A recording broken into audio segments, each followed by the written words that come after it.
दोस्तों, ये कहानी एक कालू कौवे और रानी कौवी की है, जो कि एक जंगल में एक छोटे से पेड़ पर घोंसला बनाकर रहते थे। वैसे कालू जी, बहुत दिन हो गए हैं, मैं अपनी माँ के घर नहीं गई हूँ। मेरा बहुत दिल चाह रहा है कि मैं अपने माँ के घर चली जाऊँ। अरे नहीं भाई, अगर तुम अपने माँ के घर चली गई तो मुझे भोजन कौन देगा? मुझे भोजन तो तुम ही देती हो ना रानी। अरे कुछ दिन तुम ही भोजन ढूंढ लेना, इसमें कौन सी बड़ी बात है। लेकिन आज तो मेरा बहुत दिल चाह रहा है कि मैं अपनी माँ के घर चली जाऊँ। अरे रानी देखो, तुम आज नहीं जाओ, फिर किसी और दिन चली जाना। चलो ठीक है, अगर तुम इतना बोल ही रहे हो तो फिर मैं आज नहीं जाती हूँ। बस रानी कौवी इतना ही कहती है कि वहाँ पर एक कौवी आ जाती है। वे कौवी कालू कौवे को घूर घूर कर देखने लगती है। अरे भाई कौवी बहन, तुम मुझे इतना घूर घूर कर क्यों देख रही हो? मैंने तुम्हारा क्या बिगाड़ा है? अरे तुम मुझे बहन मत बोलो, मैं तो तुम्हारी पत्नी हूँ। कालू जी, तुम मुझे भूल गए क्या? हम दोनों की शादी हुई थी ना। अरे क्या, ये तुम क्या बोल रही हो? मैंने तो आज तुम्हें पहली दफा देखा है, तो फिर मेरी तुमसे शादी कैसे हो सकती है? देखो कालू कौवे, मैं सब जानती हूँ। आप रानी कौवी के डर के कारण ये सब कुछ कह रहे हैं। आप सच बता दीजिए ना कि हम दोनों की शादी हुई है। अरे कालू जी, ये कौवी क्या कह रही है? आपने इस कौवी से कब शादी की और आपने मुझे बताया क्यों नहीं? अरे भाई, ये कौवी झूठ बोल रही है। मैंने इस कौवी से कभी भी शादी नहीं की, बल्कि मैं तो आज पहली दफा इस कौवी को देख रहा हूँ। अरे भाई कौवी, मैंने तुम्हारा क्या बिगाड़ा है जो तुम रानी कौवी को इतना बड़ा झूठ बोल रही हो? मैं झूठ क्यों बोलूँगी रानी कौवी? कुछ समय पहले जब तुम अपने मायके गई थी तो कालू जी ने मुझसे शादी की थी। क्या कालू जी, ये कौवी सच कह रही है? तुमने कुछ सालों पहले ही इससे शादी कर ली थी। अरे कौवी, तुम झूठ क्यों बोल रही हो? तुम मेरा और रानी का झगड़ा क्यों करवा रही हो? चलो अब यहाँ से चली जाओ। कोई यहाँ से कहीं नहीं जाएगा। कोई जाएगा तो वो मैं जाऊंगी। कालू जी, बस बहुत हो गया। मैं अपनी माँ के पास हमेशा हमेशा के लिए जा रही हूँ। वे सारी बातें चल ही रही होती है कि वहाँ पर नीलो चिड़िया आ जाती है और नीलो चिड़िया कहती है, अरे भाई क्या हो गया? रानी कौवी, तुम सुबह सुबह कालू कौवे से क्यों झगड़ा कर रही हो? देखो ना नीलो चिड़िया, कालू जी ने इस कौवी से दूसरी शादी की हुई है और मुझे बताया तक नहीं। बस नीलो चिड़िया, मैंने सोच लिया है कि अब मैं इस कालू जी के साथ नहीं रहूंगी। मैं हमेशा हमेशा के लिए अपनी माँ के पास चली जाऊंगी। नीलो चिड़िया, मेरा यकीन करो, मैंने इस कौवी से कोई शादी नहीं की है। ये कौवी बिला वजह झूठ बोल रही है। देखो कालू कौवे, ये तुम्हारा और रानी कौवी का घरेलू मसला है, इसमें मैं कुछ नहीं कह सकती हूँ। मैं चलती हूँ। ये कहकर वे नीलो चिड़िया वहाँ से चली जाती है। कालू जी, अब तुम रहना इस कौवी के साथ, मैं तो चली अपने मायके के घर। फिर उसके बाद रानी कौवी अपने मायके की तरफ चल पड़ती है। अरे कौवी, मुझे तुम पर बहुत ज्यादा गुस्सा आ रहा है। तुमने मेरी और मेरी पत्नी का झगड़ा करवाया। तुम्हें ये सब करके क्या मिला? हाँ, तो मैं भी तो यही कह रही हूँ कि मैंने तुमसे शादी कब की है? हम दोनों तो आज पहली दफा मिले हैं। अरे तो ये बात तुम्हें रानी कौवी के सामने कहनी चाहिए थी ना। अब रानी कौवी चली गई, अब ये बताने का क्या फायदा? मैं रानी कौवी को भी ये बात बता दूंगी, लेकिन मेरी एक शर्त है। अगर तुम मेरी शर्त को मान लोगे तो मैं तुम्हारी पत्नी को वापस इस घोंसले में लेकर आऊंगी। क्या शर्त है तुम्हारी? बोलो जरा। तुम मुझे भोजन से भरी 2 पोटलियाँ दोगे, तब मैं जाकर तुम्हारी पत्नी को सब कुछ सच सच बता दूंगी। क्या तो तुम ये सब कुछ भोजन के लिए कर रही थी? लेकिन मेरे पास इतना भोजन नहीं है, मैं तुम्हें कहाँ से दूँ? तुम्हारे पास कल तक का समय है। मैं तुम्हारे पास कल इसी वक्त पर तुम्हारे घोंसले में आऊंगी। तुम मुझे कहीं से भी ढूंढकर 2 भोजन से भरी पोटलियाँ दे देना। इतना कहकर वे कव्वी वहाँ से चली जाती है। बाप रे बाप, ये बेटे बिठाए कौन सी नई मुसीबत मेरे गले पड़ गई है। अब मैं उस कव्वी को 2 भोजन से भरी पोटलियाँ कहाँ से ला कर दूंगा। लेकिन अगर मैंने उस कव्वी को भोजन नहीं दिया तो रानी कव्वी कभी भी अपने मायके से वापस नहीं आएगी। मैं रानी कव्वी के बगैर कैसे रहूँगा? मुझे किसी भी तरह करके उस कव्वी को भोजन देना ही पड़ेगा।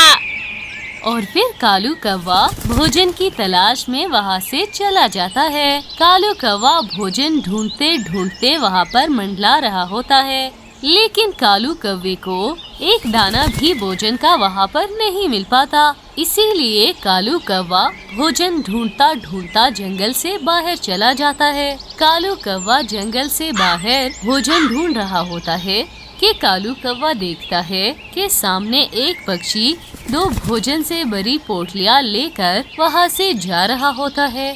वे कौवा उड़ते उड़ते एक घर के पास आता है और उस घर के अंदर चला जाता है। कालू कौवा ये सब कुछ देख रहा होता है। अरे लगता है ये घर इस कौवे का है, लेकिन इस कौवे के पास तो 2 भोजन की पोटलियाँ है। अगर मैंने इससे ये भोजन की पोटलियाँ चोरी कर ली तो मेरी रानी कव्वी मेरे पास वापस आ जाएगी। मैं आज रात को किसी भी तरह से इस घर से वे भोजन की पोटलियाँ चोरी कर लूँगा। इतना कहकर वे कालू कौवा वापस अपने घोंसले की तरफ चला जाता है। पति जी, तुम आ गए। तुम्हारे पास ये 2 भोजन से भरी पोटलियाँ है। लगता है कि आज तुमने बहुत ही मेहनत की है। अरे हाँ भाई, आज मैंने बहुत ही मेहनत की है, जभी तो आज मैं इतना सारा भोजन लेकर आया हूँ। वैसे कल मैं भी इतना भोजन लेकर आऊंगी। मैंने एक कौवे को अपने जाल में फंसाया है। कल वही कौवा मुझे भोजन से भरी 2 पोटलियाँ देगा। और फिर वो कव्वी वो सारी बात अपने पति को बता देती है, जो उसने कालू कौवे के साथ किया होता है। टुनी कव्वी, मैंने तुझे मना किया था ना कि आज के बाद तुम ये गलत काम नहीं करोगी, लेकिन तुमने फिर भी ये गलत काम किया। अरे पति जी, बस ये आखिरी बार है। मैं आज के बाद किसी को भी अपने झांसे में नहीं फंसाऊंगी। ये सिर्फ और सिर्फ आखिरी बार है। ठीक है, ये सिर्फ और सिर्फ आखिरी बार ही होना चाहिए। इसके बाद तुम कभी भी ये गलत काम नहीं करोगी। मैं मेहनत करता हूँ तो तुम भी मेहनत करोगी। और फिर जंगल में रात हो जाती है।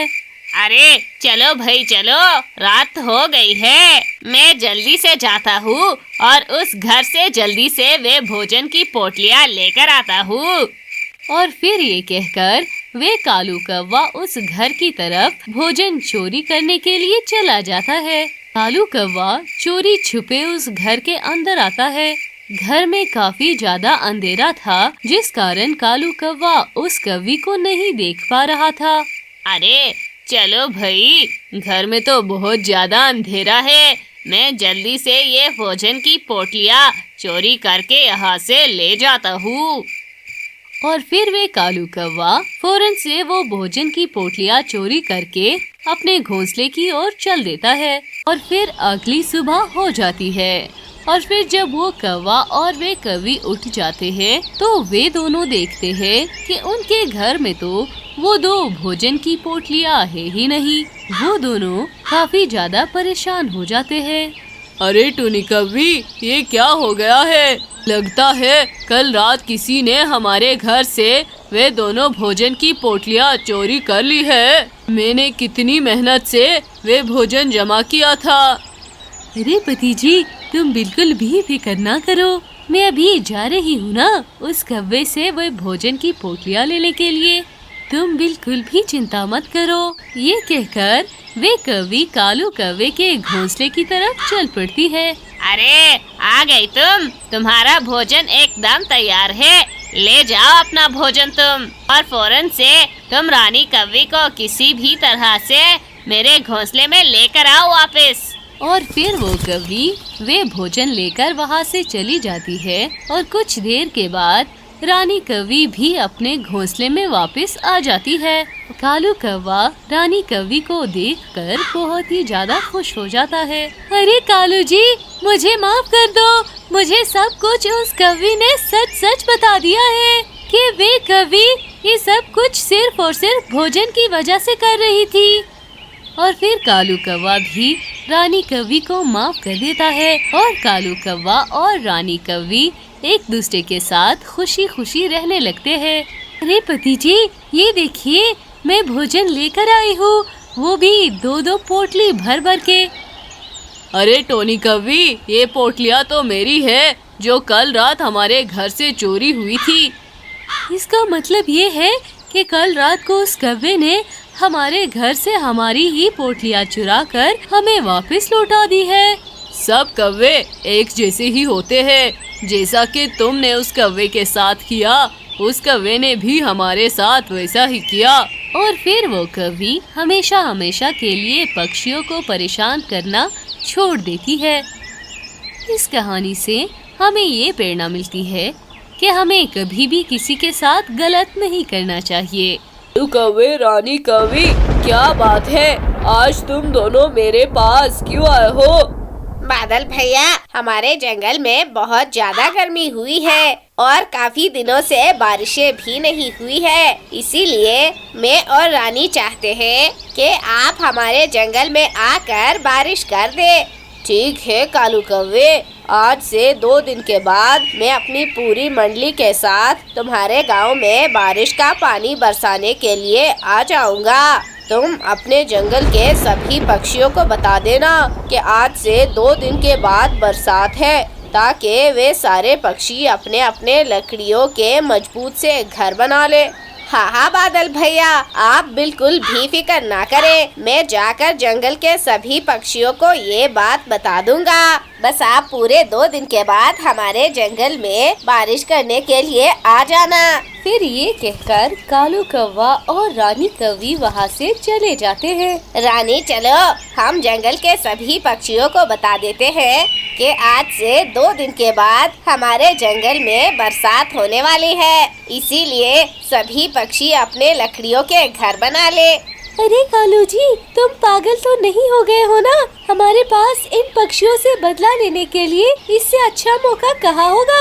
हम किसी भी पक्षी को ये नहीं बताएंगे कि आज से 2 दिन के बाद बरसात है। जब बरसात होगी तो सभी पक्षी परेशान होंगे और इन सभी पक्षियों से हम अपना बदला ले पाएंगे। हमें तो पता है ना कि आज से 2 दिन के बाद बरसात है, इसीलिए हम दोनों मिलकर एक लकड़ियों का पक्का सा घर बना लेते हैं ताकि बारिशों के दिनों में हमें कोई मुश्किल न हो। हाँ रानी, तुम ठीक कह रही हो। बारिशों के दिनों में सभी पक्षी इधर से उधर फिर रहे होंगे और हमारा तो लकड़ियों का पक्का घर होगा। हम आराम से उस घर में रहेंगे। हाँ कालू जी, ये नीलो चिड़िया बहुत ज्यादा होशियार बनती है ना। अब मैं देखती हूँ कि ये नीलो चिड़िया इस जंगल के वासियों को बारिश से कैसे बचाती है। हाँ हाँ, चलो रानी, हम अपना लकड़ियों का घर बनाने के लिए लकड़ियाँ ढूंढने के लिए चले जाते हैं। हमारे पास बहुत ही कम समय है। फिर कालू कौवा और रानी कौवी लकड़ियों का घर बनाने के लिए लकड़ियाँ ढूंढने के लिए निकल पड़ते हैं। कुछ ही देर के बाद कालू कौवे और रानी कौवी ने बहुत सारी लकड़ियाँ जमा कर ली थी और कालू कौवा और रानी कौवी अपना लकड़ियों का घर बनाना शुरू कर देते हैं। कालू कौवा और रानी कौवी अपना लकड़ियों का घर बना रहे होते हैं, तभी वहाँ पर नीलो चिड़िया आती है। नीलो चिड़िया कालू कौवे और रानी कौवी से कहती है, अरे अरे कालू कौवे, रानी कौवी, तुम दोनों अपना लकड़ियों का घर बना रहे हो, लेकिन बारिशों का तो अभी कोई अता पता नहीं है। बादल भैया का अभी तक कोई संदेश नहीं आया है कि हमारे जंगल में कब बारिश होने वाली है। नीलो चिड़िया, हमारा घोंसला बहुत ज्यादा टूट गया है, इसीलिए मैं और रानी अपना लकड़ियों का घर बना रहे हैं। और नीलो चिड़िया, अभी तक बारिशों का कोई अता पता नहीं है, क्योंकि बादल भैया का अभी तक कोई संदेश नहीं आया है कि हमारे जंगल में कब बारिश होगी। कालू कव्वे, मुझे ये सब देखकर बहुत अच्छा लगा कि तुम दोनों इतनी मेहनत करके अपना लकड़ियों का घर बना रहे हो। तुम दोनों ऐसे ही मेहनत जारी रखना। इतना कहकर वे नीलो चिड़िया वहाँ से चली जाती है। अरे, इस नीलो चिड़िया को क्या पता कि आज से 2 दिन के बाद हमारे जंगल में बहुत जोरों से बारिशें होने वाली है। रानी कव्वी, हर साल हम बारिश में भीगते हैं। इस साल जंगल के बाकी पक्षी बारिश में भीगेंगे और हम दोनों तो अपने घर में आराम से रहेंगे। फिर अगली सुबह हो जाती है। कालू कव्वे और रानी कव्वी ने अपना लकड़ियों का एक पक्का सा घर तैयार कर लिया था। रानी, हम दोनों ने अपना दिन रात एक कर कर अपना ये लकड़ियों का घर बनाया है। हम दोनों तो कल रात को सोए भी नहीं है। कल रात को भी हम अपना ये लकड़ियों का घर जो बना रहे थे, अब हम दोनों का ये लकड़ियों का घर तैयार हो गया है। हाँ कालू जी, कल बारिश होगी और हम अपने इस लकड़ियों वाले घर में आराम से रहेंगे और ये जंगल के सारे पक्षी बारिश में इधर से उधर भटक रहे होंगे। रानी, अगर ये पक्षी बारिश में मुझसे मदद लेने के लिए आए तो मैं इन पक्षियों को भगा दूंगा और इन पक्षियों को अपने घर में आने नहीं दूंगा। कालू जी, कल इन सब पक्षियों को लग पता जाएगा कि बारिश के इस ठंडे ठंडे पानी में कितना मजा आता है। अरे रानी, मुझे तो बहुत नींद आ रही है। चलो अब अपना भोजन खाते हैं और अपने इस लकड़ियों वाले घर में आराम से सो जाते हैं। 2 दिन गुजर जाते हैं और बारिश का दिन आ जाता है। जंगल में काले काले बादल छा जाते हैं और जंगल के सभी पक्षी बहुत ज्यादा परेशान हो जाते हैं कि ये काले काले बादल अचानक उनके जंगल में कहां से आ गए। बाप रे बाप, ये काले काले बादल हमारे जंगल में बिना बताए कैसे आ गए? बादल भैया का तो हमारे पास कोई संदेश नहीं आया था, तो फिर ये काले काले बादल हमारे जंगल में बारिश बरसाने के लिए कैसे आ गए यहाँ पर? बादल काफी जोर से गरजता है और जंगल में काफी जोरों की बारिश शुरू हो जाती है। जंगल के सारे पक्षी उस बारिश के ठंडे ठंडे पानी में भीग रहे होते हैं। अरे नीलो चिड़िया, ये क्या हो गया? हमारे जंगल में अचानक से बारिश कैसे आ गई? बादल भैया का तो हमारे पास कोई संदेश नहीं आया था, तो फिर ये बिना बताए ये बादल भैया हमारे जंगल में बारिश करने कैसे आ गए? नीलो चिड़िया, ये बारिश का पानी कितना ठंडा है, मुझे तो बहुत सर्दी लगने लगी है। नीलो चिड़िया, अगर हम सारे पक्षी इस बारिश के पानी में भीगते रहे तो इस तरह से हम सभी पक्षी बीमार हो जाएंगे। हमें इस बारिश से बचने के लिए जल्द ही कोई इंतजाम करना पड़ेगा। पक्षियों, ये बादल भैया ने हमारे साथ बिल्कुल भी अच्छा नहीं किया है। ये बिना बताए हमारे जंगल में बारिश करने के लिए कैसे आ गए? अगर ये हमें पहले बता देते तो हम सब पक्षी मिलकर अपना अपना लकड़ियों का घर बना लेते। पर नीलो चिड़िया, अब क्या करें? अब बारिश कितनी तेज हो गई है, अब हम इस तेज बारिश में कहाँ जाए? पक्षियों, कालू कव्वे ने अपना लकड़ियों का पक्का घर बनाया है। चलो आज की रात हम सभी पक्षी कालू कव्वे के घर में ही गुजारते हैं। फिर सभी पक्षी कालू कव्वे के घर की तरफ चले जाते हैं। रानी, अभी तुम देखना कि सारे पक्षी मेरे पास आएंगे और वे मुझसे कहेंगे कि आज की रात मैं सारे पक्षियों को अपने घर पर रहने दूं। देखना मैं इन सारे पक्षियों को कैसे भगाता हूँ। कालू जी, आज हमें इन पक्षियों से बदला लेने का मौका मिला है। तो इन पक्षियों से अपने पुराने गिन गिन कर बदले लेंगे। इन पक्षियों ने हमारे साथ जो जो किया है। रानी कव्वी के इतना कहते ही उनके घर का दरवाजा जोर जोर से बजने लगता है। लो रानी, आ गए पक्षी। अब तुम देखना मैं इन सब पक्षियों को कैसे भगाता हूँ। क्या हुआ पक्षियों, तुम सब मेरे घर के बाहर क्या कर रहे हो? कालू कव्वे, न जाने कैसे ये बारिश शुरू हो गई और हम सभी पक्षी इस बारिश में भीग रहे हैं। क्या आज की रात तुम हमें अपने घर में रहने के लिए दे दोगे? अरे नहीं नीलो चिड़िया, मैं आज की रात तुम सब पक्षियों को अपने घर में रहने के लिए नहीं दूंगा। मैंने ये घर अपने और रानी के रहने के लिए बनाया है, तुम सब के लिए नहीं। अब तुम सब जाओ यहाँ से। चलो नीलो चिड़िया, अब ये कालू कौवा हमें अपने घर में रहने के लिए नहीं दे रहा।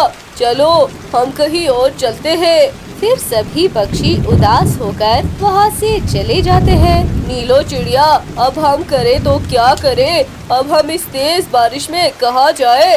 अरे तोते, हमारे जंगल के पास में जो गुफा है वो गुफा बिल्कुल खाली है, कोई उल्लू भी नहीं है उस गुफा में। चलो पक्षियों, हम सभी चलते हैं इस गुफा में। हाँ, चलो नीलो चिड़िया, हम उसी गुफा में चलते हैं और आज की रात हम सभी पक्षी उसी गुफा में गुजारते हैं। फिर सभी पक्षी मिलकर अपने उस पास वाली गुफा में चले जाते हैं। जंगल के सभी पक्षी अब उस गुफा के अंदर आ जाते हैं और नीलो चिड़िया सभी पक्षियों से कहती है, पक्षियों, इस बार हमारे साथ बादल भैया ने बिल्कुल भी अच्छा नहीं किया। न जाने बादल भैया ने इस बार हमें बारिश होने का संदेश क्यों नहीं भेजा।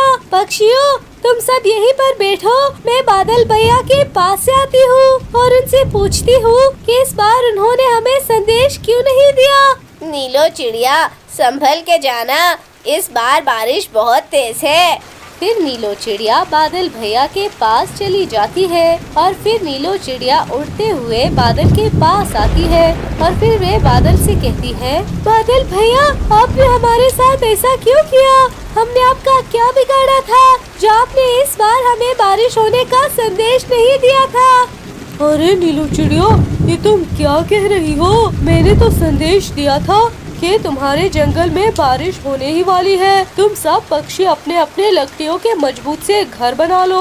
अरे बादल भैया, आप क्यों झूठ बोल रहे हैं? आपने हमें कब संदेश दिया कि हमारे जंगल में बारिश होने वाली है? अरे नीलो चिड़िया, यकीन करो, मैंने कालू कव्वे और रानी कव्वी को संदेश दिया था कि जंगल में बारिश होने वाली है। वे जाकर सभी पक्षियों को बता दें ताकि सभी पक्षी अपने लकड़ियों के घर बना सके। क्या? लेकिन बादल भैया, ये बात तो कालू कव्वे और रानी कव्वी ने हम में से किसी भी पक्षी को नहीं बताई और कालू कव्वे और रानी कव्वी ने अपना लकड़ियों का घर बना लिया है। क्या कालू कव्वे और रानी कव्वी ने मेरा संदेश नहीं माना और उस कालू कव्वे और रानी कव्वी ने अपना लकड़ियों का घर बना लिया ताकि वे बारिश से बच सके और बाकी पक्षी बारिश में भीगे? अरे नीलो चिड़िया, तुम मुझे माफ कर दो जो मैंने संदेश कालू कव्वे को दिया। अरे बादल भैया, इसमें तो आपकी कोई गलती नहीं है, इसमें तो सारी गलती वे कालू कव्वे और रानी कव्वी की है। फिर वे नीलो चिड़िया वापस उस गुफा की तरफ चली जाती है। इस कालू कव्वे और रानी कव्वी ने मेरा संदेश इन पक्षियों को नहीं दिया और जाकर अपना लकड़ियों का पक्का घर बना लिया ताकि वे बारिश से बच सके और बाकी सारे पक्षी बारिश में भीगे। मैं इस कालू कव्वे और रानी कव्वी को नहीं छोड़ूंगा, मैं इन दोनों को सजा दूंगा।